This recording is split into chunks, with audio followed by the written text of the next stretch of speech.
Bienvenidos a los que os habéis acercado aquí a Alita Comics, gracias a Juan Carlos San Miguel, que está por ahí, Sami, que hoy es nuestro anfitrión, aquí en la calle Panaderas, para la presentación de un libro de mi amigo Daniel Ceán Bermúdez, que es un gran contador de historias, generalmente de motor, pero también en este caso de atletismo.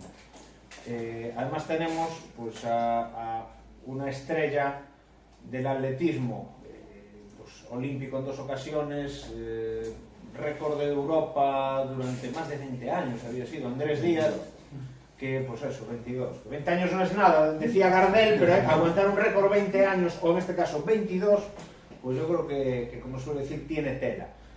Y que es un poco pues el padrino de esta presentación coruñesa de pues, el libro de Dani. Buenas tardes a ambos. Buenas tardes y muchas gracias.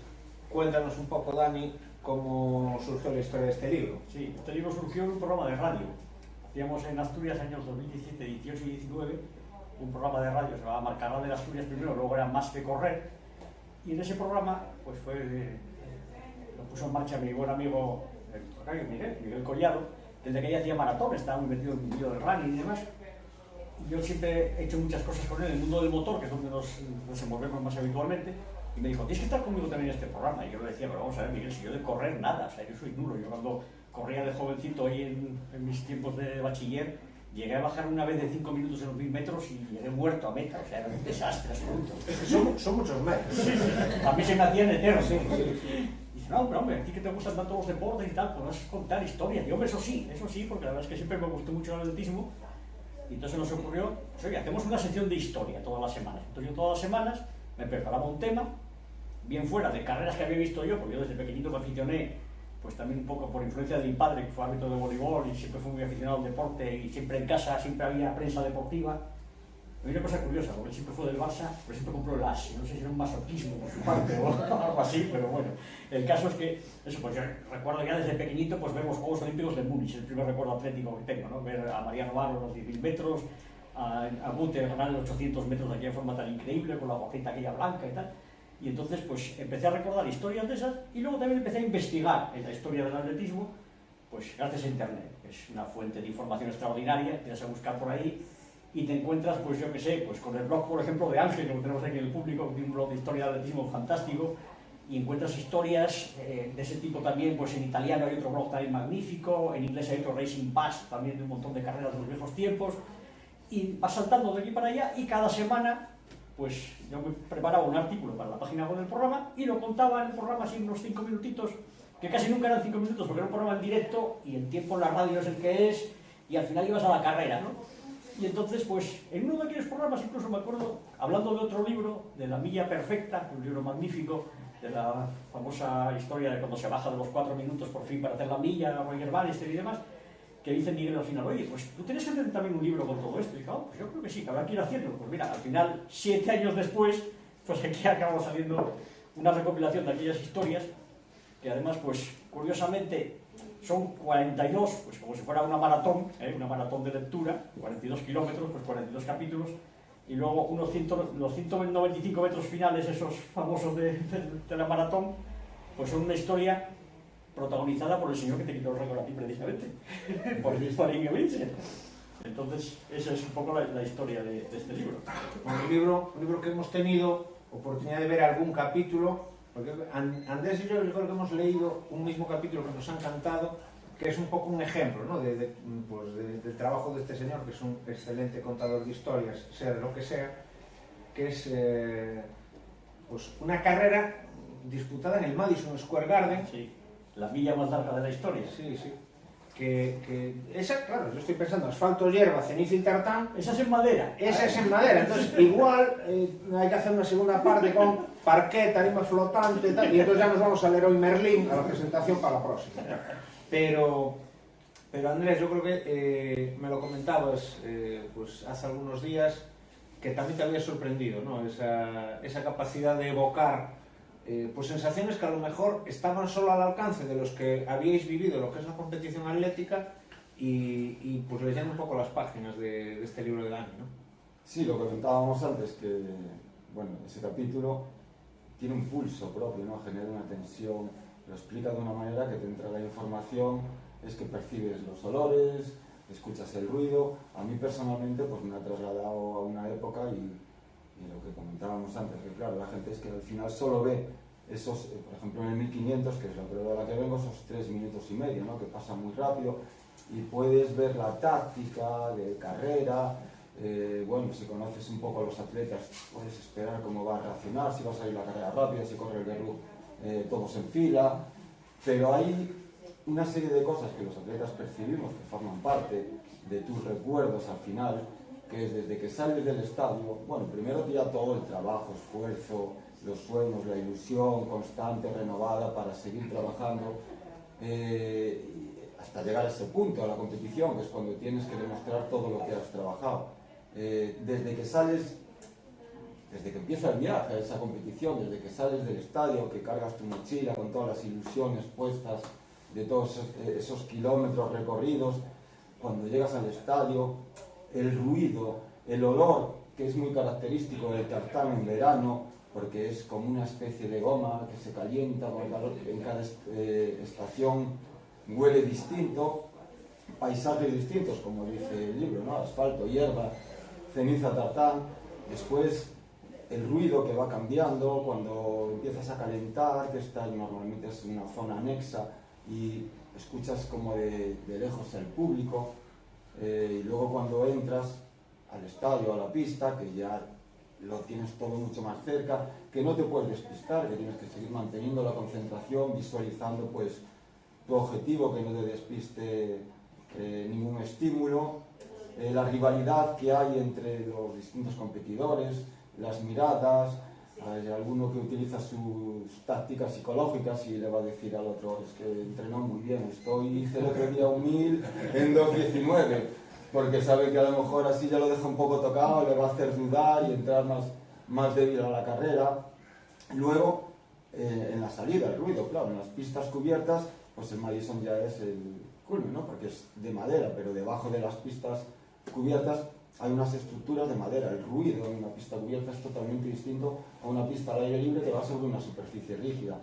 Esas zancadas, ese ruido, la respiración de los rivales, o sea, hay una cantidad de sensaciones que las sabe el que está compitiendo. Y Daniel las describe ahí como si él hubiese estado compitiendo dentro de esa carrera, porque a mí me trajo una nostalgia y unos recuerdos de otra época. Se ve que lo describe todo con una pasión, una emoción, y creo que es muy importante además mantener viva esa esencia del atletismo y transmitir esas historias que si no se van a quedar en un rincón, en el olvido, y es muy importante sobre todo para las nuevas generaciones que escuchen eso, que les va a inspirar, porque yo me recordaba también, por ejemplo, mucho de un buen amigo que tenemos todos aquí en común, que es Jorge González Amo, que en las concentraciones todos queríamos estar a la vez de Jorge, porque es un contador de historias también, te contaba esas historias de gente que tú los conocías de nombre, que eran legendarios, pero te transmitía esa ilusión y esa pasión, y te hacía soñar, ilusionarte y seguir trabajando con constancia. Bueno, yo me alegra muchísimo escuchar esto, porque yo es un poco el objetivo cuando escribo, era ese, ¿no? Intentar, yo intento meterme, porque como os decía, yo no voy a correr nada, pero entonces quieres imaginarte, ¿no? Cómo es, ¿no? Entonces, si alguien como tú que lo vivió, pues dice que más o menos era así, pues me alegra. Y de hecho va a haber otra historia en ese sentido que igual vas a verte más identificado, que es la que se titula Mr. Inside, que fue cuando la primera que se bajó de 4 minutos en pista cubierta en la milla, Jim Beattie, que es una carrera de desarrollo muy parecida a la de tu récord del Pireo de 1999, con una liebre, con toda la preparación previa, con ese trabajo, ese ritmo metódico de la liebre que pasa exactamente, en tu caso, pues Pedro Esteso, 57 segundos clavados, el primer 400, lo mismo en el segundo, ¿no? Aquí en este caso era Dazo Tabori el que llevaba ese ritmo, y yo ahí lo que intento también es eso, transmitir esa sensación. Y luego lo que decías tú, por ejemplo, cuando estás en carrera, escuchas el ambiente del público, o las referencias te pueden dar desde el borde de pista, o... Si lo escuchas mucho es que estás fuera de carrera. Por eso. Tienes que ir muy concentrado. Entonces, pues por ejemplo, el primer recuerdo que tengo de esos, yo había competido en competiciones internacionales, pero con la selección española, pero no había ido nunca a un Gran Meeting. En el año 92 tuve la suerte de estrenarme en una de las catedrales del atletismo, que es Oslo. Y acudir a Oslo, y además íbamos muy pocos españoles, solo íbamos 3, iba de novato, muy jovencito, y era todo pues nervios, tensión. Me metí en una habitación con una persona que no conocía, ni llegué a conocer porque estaba siempre durmiendo debajo de su edredón de plumas nórdico, y me despierto, tengo que ir a desayunar ya porque es que nervioso estoy, no he dormido nada, bajo a recepción y me dicen el desayuno es abajo, pero es a las 7:30, ¿pero qué hora es? Son las 5. Digo, oh Dios, qué burro, vuelta para la habitación, que aquí estamos en verano, que habíamos... Todas esas cosas, esos recuerdos que te trae, que te evoca este libro, y llego al estadio y vas casi como un turista, no como un competidor, porque era muy novato, y llega un momento que dices, aquí no has venido de espectador, estás jugando la mínima olímpica, entonces tienes que echar mano de esas herramientas psicológicas que has aprendido, a concentrarte, meterte en el objetivo, entrar en el estadio, pues mirar para la grada 5 segundos, pero no mires más porque no estás acostumbrado a ver a 40.000 espectadores, porque siempre has corrido en competiciones más pequeñas, y ponerte en la línea de salida y hacer lo que sabes hacer, que en principio es muy sencillo porque correr es una habilidad básica natural del ser humano, pero correr rápido es muy difícil y lleva mucho tiempo. Entonces tienes que estar concentrado, olvidarte un poco de la grada y pensar en lo que es tu objetivo, porque si no, yo en esa carrera, igual que tienes que entrar motivado, tienes que controlar ese exceso de adrenalina, porque si no te pasas de frenada. Yo en esa carrera, a mí me dijeron que estábamos acostumbrados a salir por calle libre. En el 800, en las competiciones más locales, se salía por calle libre, y allí se salía por una calle, y en la recta nos poníamos en fila y cada uno cogía su puesto. Y a mí me dijeron que sal muy rápido porque es una competición internacional con atletas de mucho nivel, tienes que coger la posición, y yo cuando cogí calle libre estaba detrás de la liebre. Y igual me pasé, claro, pasó la primera vuelta y veo el cronómetro que está en la pista y veo 49.84. Y digo, pues vamos al ritmo del récord del mundo. Luego el hombre del mazo me recordó, no estás para esto. En el 500 me lo volvió a recordar, en el 600 me lo volvió a recordar, en el 700, y llegué pues a duras penas, y me pasó un corredor keniata muy jovencito en ese momento, que se llamaba Wilson Kipketer, que luego llegó a tener récord del mundo en pista abierta, que para mí es el atleta que tenía un estilo y una biomecánica de carrera más elegante que he visto. Parecía que no hacía ningún esfuerzo. Pues aquí tenemos una historia presente dedicada a Wilson Kipketer, es una de las últimas. Sí, este está en la tapa, sí, sobrecubierta. Sí, mira, curiosamente voy a coger uno que tiene un problema aquí de impresión. Aquí está el Kalenjin danés, por ejemplo, ¿no? Sí. Que fue un auténtico referente en los 800, que es otra prueba que también le dedicamos un par de historias. Le dedico otra que le titulo La cuadratura del círculo, porque es una carrera, el 800, que no es un poco la frontera entre la velocidad y el fondo, ¿no?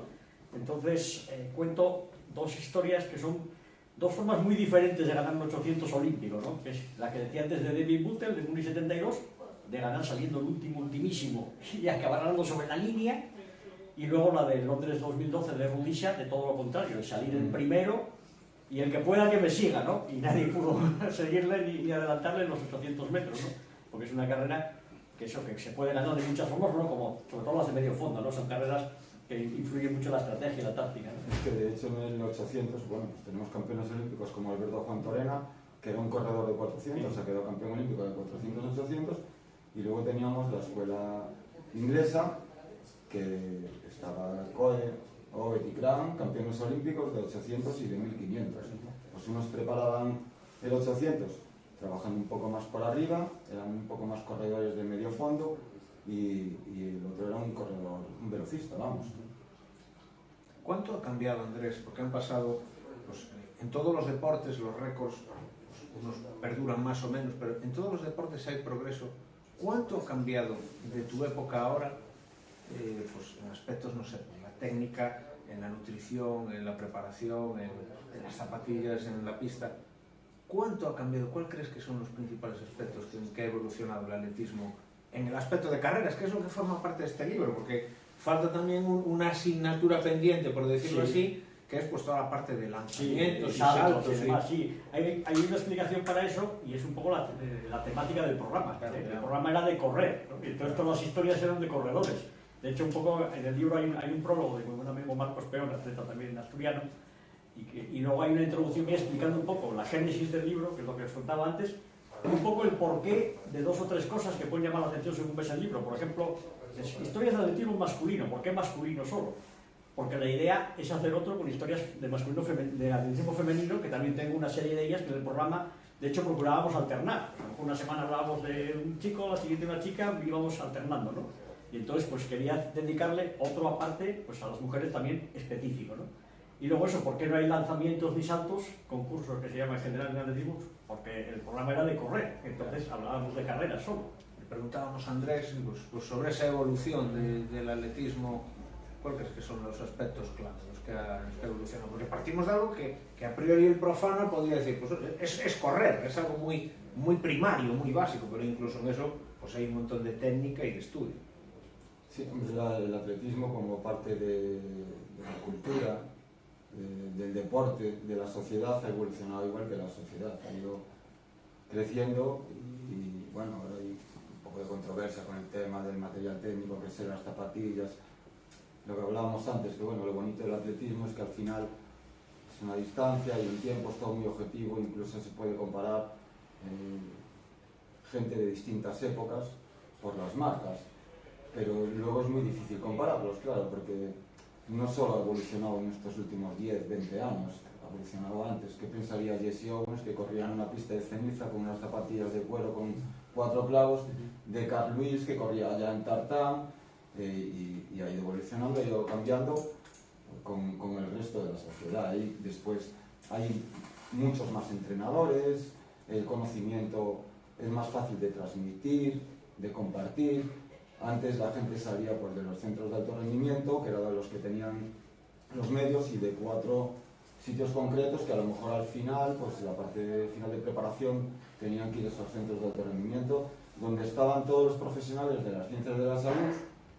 Y yo, claro, cuando me marché de Coruña, cuando nos quitaron la pista, que me marché para Madrid, porque aquí no se podía entrenar, el cambio fue radical. Porque allí tienes toda la gente del Consejo Superior de Deportes, todos los grandes profesionales de las ciencias de la salud, los investigadores, apoyándote, ayudándote, tienes todos los fisioterapeutas, los masajistas, hay estudios biomecánicos, pruebas de esfuerzo, y eso no lo había en otros sitios. Nosotros ya teníamos otras ventajas. Eso hoy en día pues lo hay en cualquier provincia, en cualquier sitio, y los entrenadores antes, los de los centros de alto rendimiento que podían ir a los congresos, a ver los últimos avances, ahora cualquier entrenador con la era de internet puede formarse y actualizarse en conocimiento, y ha evolucionado muchísimo. Sí, yo de hecho es una cosa que yo creo que se puede ver bastante bien en el libro, en el sentido de que además las historias están ordenadas en orden cronológico. Aunque en el programa nosotros íbamos salteando porque las íbamos eligiendo en función muchas veces del tema del invitado que teníamos esa semana. Tenemos un invitado pues como Andrés, que corre 1500, nos vamos a contar algo de 1500, ¿no? Pero luego a la hora de recopilarlas en el libro las he puesto en orden cronológico, y eso sirve muy bien para esa evolución que habla Andrés, ¿no? Y empiezas pues incluso hablando, pues yo qué sé, la primera que es de los Juegos Olímpicos de París 1900, o los primeros Juegos de las primeras épocas, ¿no? En 1912 me viene a la memoria, por ejemplo, una que titulo El inglés que interrumpió sus vacaciones para ser campeón olímpico.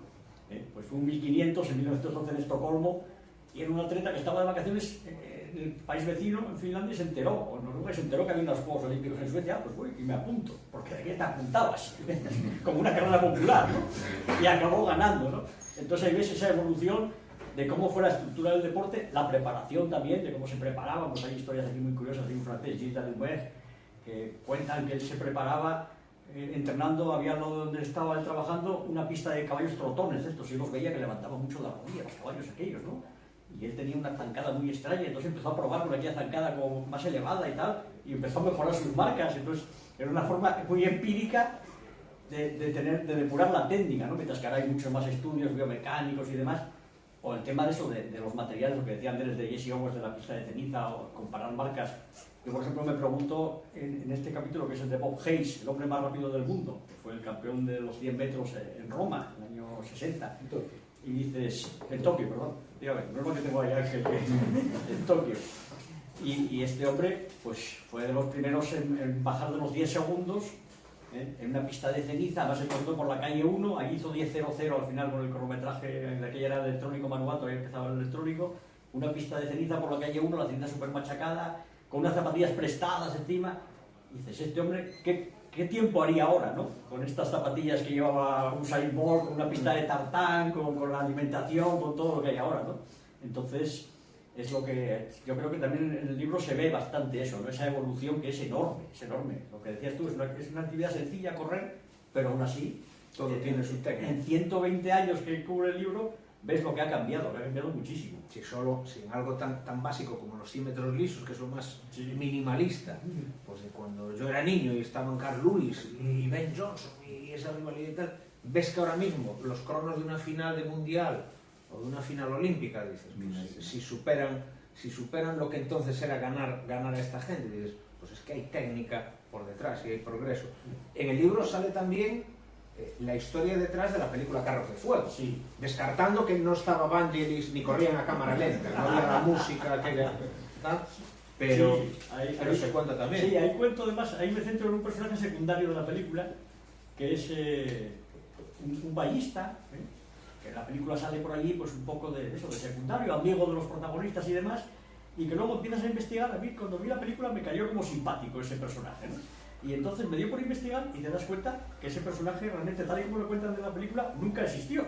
Es una cosa que son las licencias del cine, ¿no? Las licencias que se toman los guionistas, y entonces lo que hago en ese relato, que lo llamo El atleta aristócrata de Carros de Fuego, pues es comparar lo que se ve en la película con la realidad luego de cómo era realmente ese personaje, ¿no? Que es Lord Lindsay o Lord Marley, en la realidad, que es un personaje muy curioso porque además luego tiene una, digamos, aparición luego también secundaria en su vida real.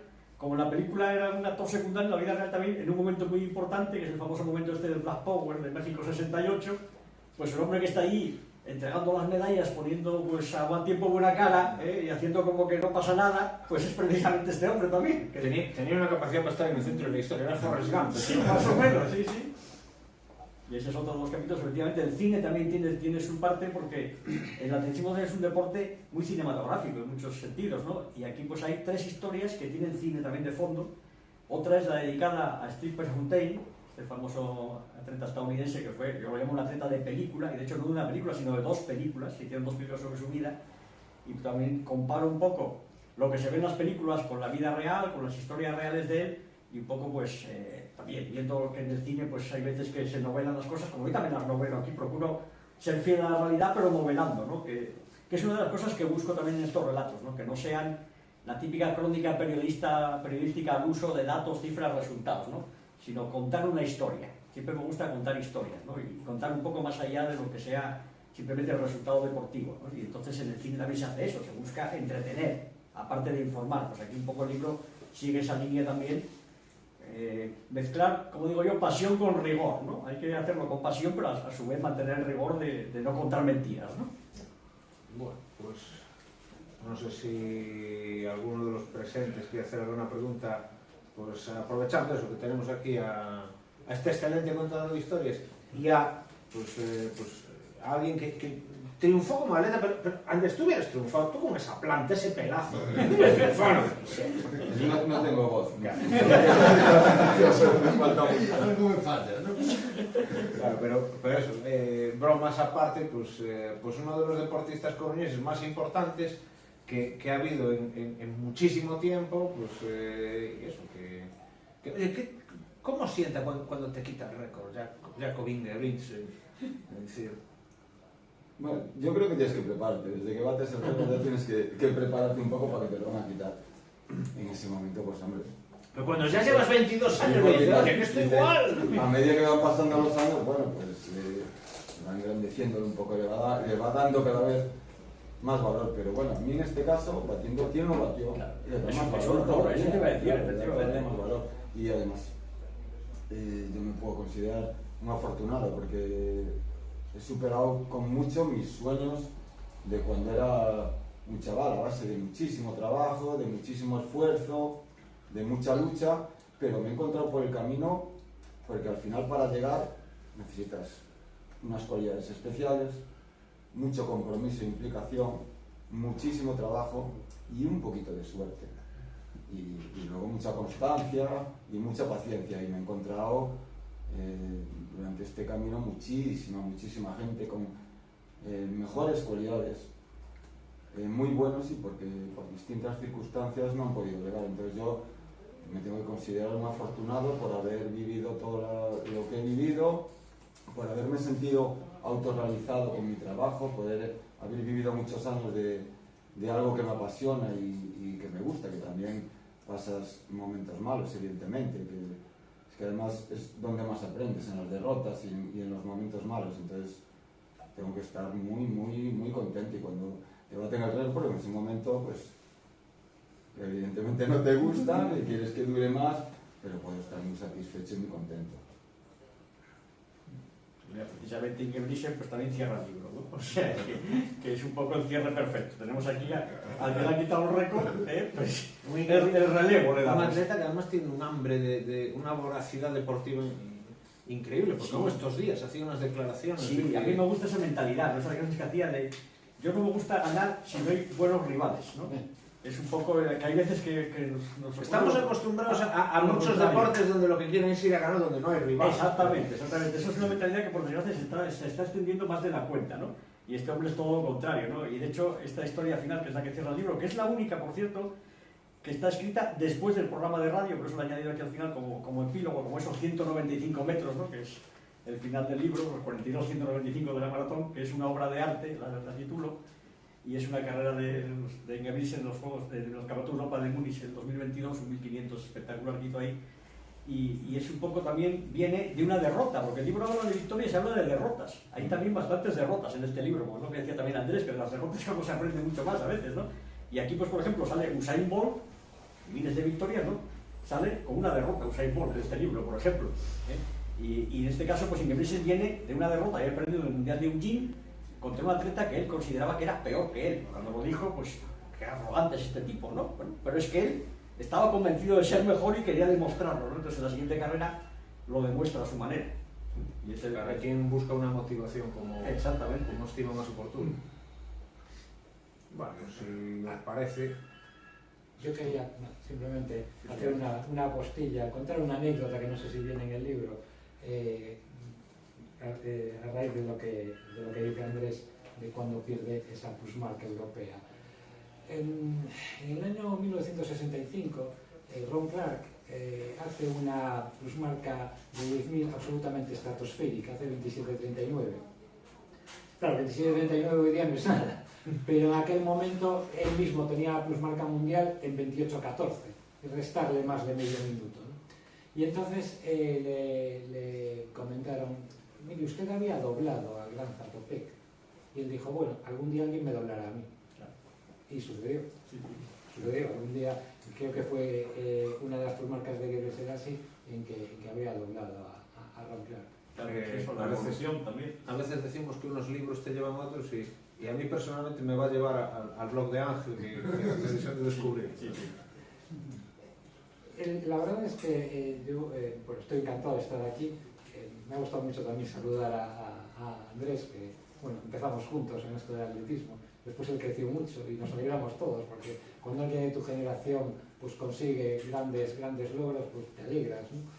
Y es el libro que he leído tres capítulos nada más, pues efectivamente digo que es un libro que promete mucho. Los tres primeros capítulos, claro, son los menos conocidos porque hablamos de épocas muy diferentes. Por ejemplo, los Juegos Olímpicos de París, que ahí lo cuentas, que fue un caos, ¿no?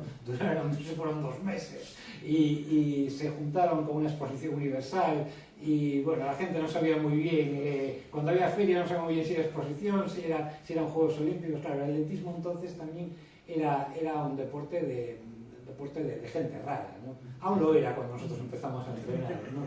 Que en los años 80 no se reían de ti cuando te veían corriendo bajo la lluvia compostelana o coruñesa. Pero está muy bien que haya libros sobre no hay muchos libros en español sobre atletismo. En inglés hay unos cuantos, no hablabas antes de La Milla Perfecta, un magnífico libro, pero no hay muchos libros en español de atletismo y bueno, está muy bien que haya salido este y espero que tengas mucho éxito. Muchas gracias. De hecho, Ángel, hay que decirlo, es el comprador número 1 del libro. O sea, fue ponerlo a la venta y el primer pedido fue Ángel y el segundo Jorge González Zambos. O sea, los dos primeros pedidos del libro, que para mí es un honor, en este caso. Bueno, pues, muchas gracias a todos Gracias a por vosotros. estar aquí y a estos dos señores que me conceden hoy pues, el detalle de poder compartir mesa con ellos, aunque sea para darles paso. Pero lo he dicho, muchísimas gracias a todos. Gracias.